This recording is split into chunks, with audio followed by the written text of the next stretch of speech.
And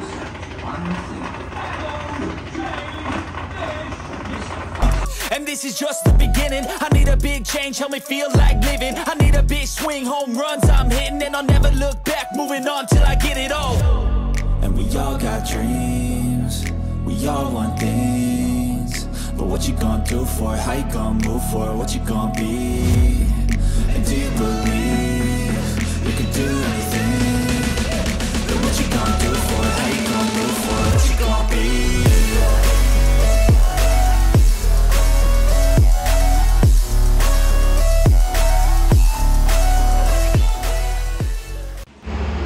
Yon, hello guys, welcome to my channel. At for today's video ay tuturuan ko kayo kung paano mag deep cleaning nitong automatic washing machine. Yung brand nito Panasonic. Bali may ugong siya pag naikot, pati 1 year na tong hindi nalilinis.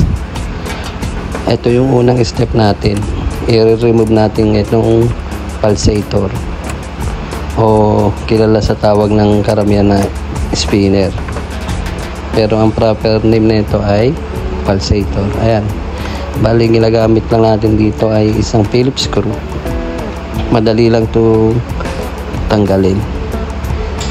Ayan yung screw nya. Ayan, sabay i-shake nyo lang to para matanggal. Mas mainam dalawang kamay para mabilis matanggal. I-shake nyo lang, medyo matigas siyang pag hindi pa nababaklas. Ito first time parang na itong ma-deep cleaning Yan, ikot-ikot nyo lang, i-shake nyo lang, tiyagaan lang sa pagtilinis na itong washing machine. Yan na, pali natanggal ko na siya. Yan lang, easy-easy. Yan, marumi yung niya, yung ilalim. Kasama natin yan sa paglilinis. Tapos dito naman, kailangan nyo dito gumamit ng isang special tools. Bali ito, wag nyo na rin kalimutan itong washer. Kung paano nyo siya binaklas, ganyan nyo rin syempre ibabalik. Kaya mahalaga yung may kabisado nyo, o kaya videoin nyo para hindi nyo makalimutan. Yan, tatanggalin natin itong nut. Gagamit tayo na itong special tools na may waga. Yan, matigas yan, hindi yan kaya ng kamay lang. Yan, tinatry natin. Yung iba gumagamit ng impact gun para matanggal nila to. Tanggalin muna natin itong pinaka top cover niya para makabuelo tayo, kasi mahirap, mapapalaban tayo dun sa pagtanggal ng pinaka tab natin. Ito, tanggalin na natin dito. Declip lang itong yung pinaka-cover natin para yung mapo yung tubig sa ating washing machine. Declip lang yan. Yan sa gilid. 4 lang yan, 4. Ayan. Tanggalin nyo lang yan muna.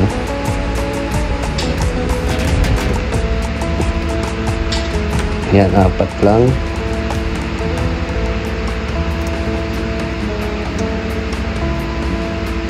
Nahirapan tayo dahil isang kamay lang yung gamit natin dahil wala tayong videographer.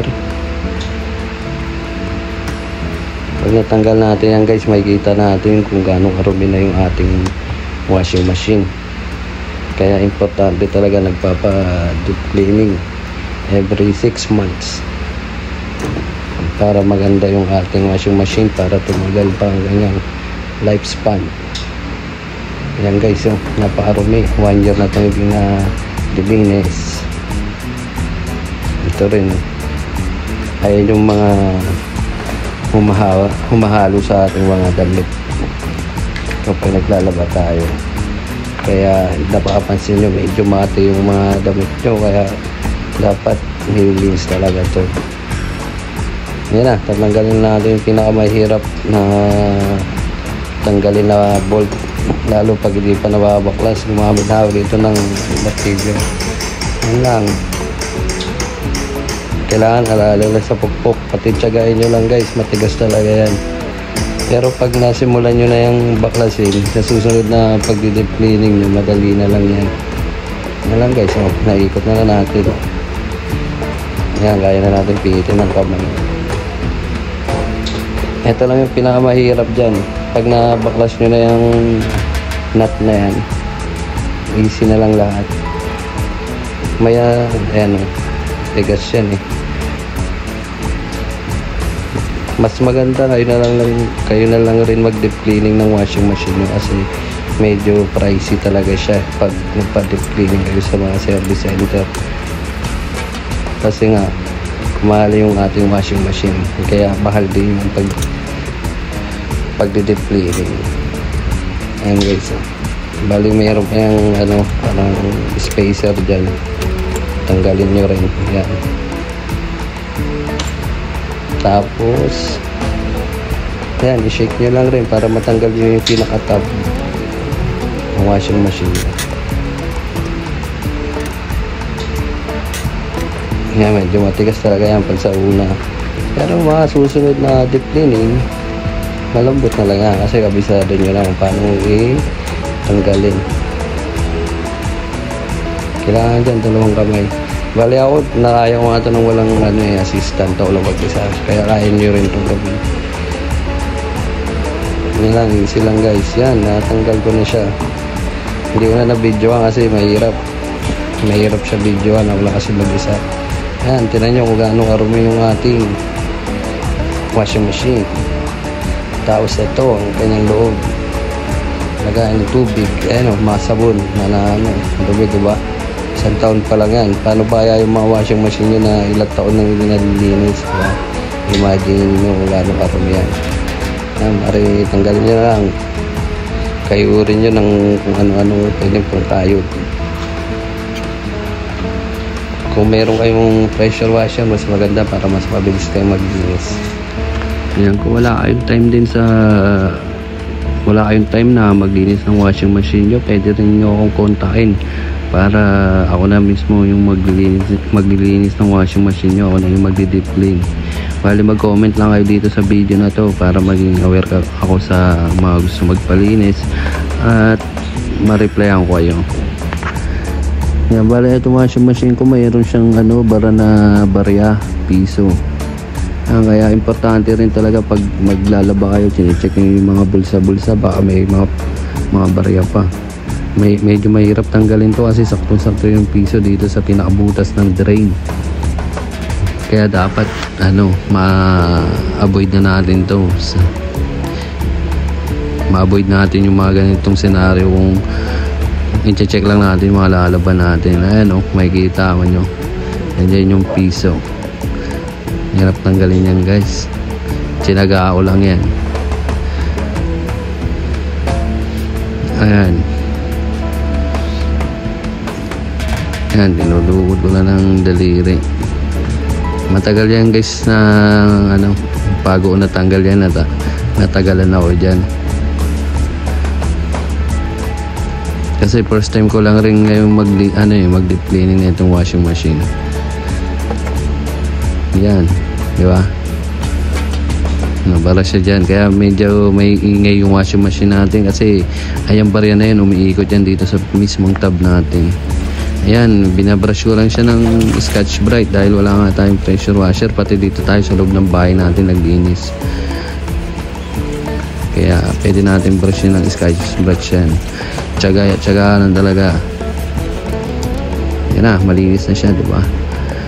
Pwede na natin yan ibalik, i-drain lang natin yan ulit.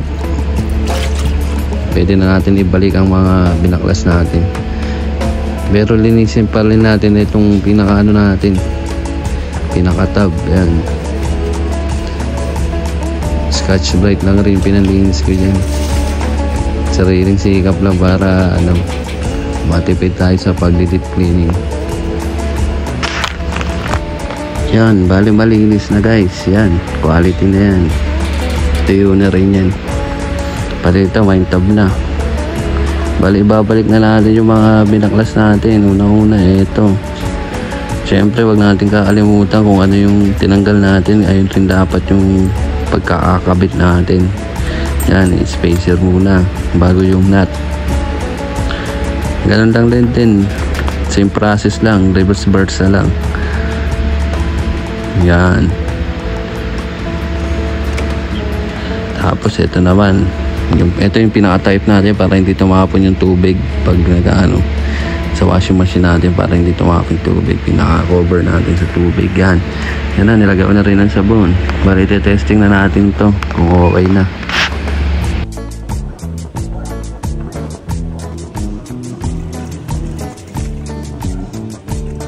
Yan na, okay na, quality na guys. Iikot na siya ng malupit. Yan na, yun lang. Goods na yan. Sana may natutunan kayo sa video na to. At huwag niyo makalimutan mag-subscribe at i-like yung video na to. At pwede rin kayo mag-comment kung mayroon kayong may mga request kayo na gustong ipagawa. Comment nyo lang. Yan lang, thank you. And God bless to all. Yan na. Quality, diba? May ikot. Goodbye guys.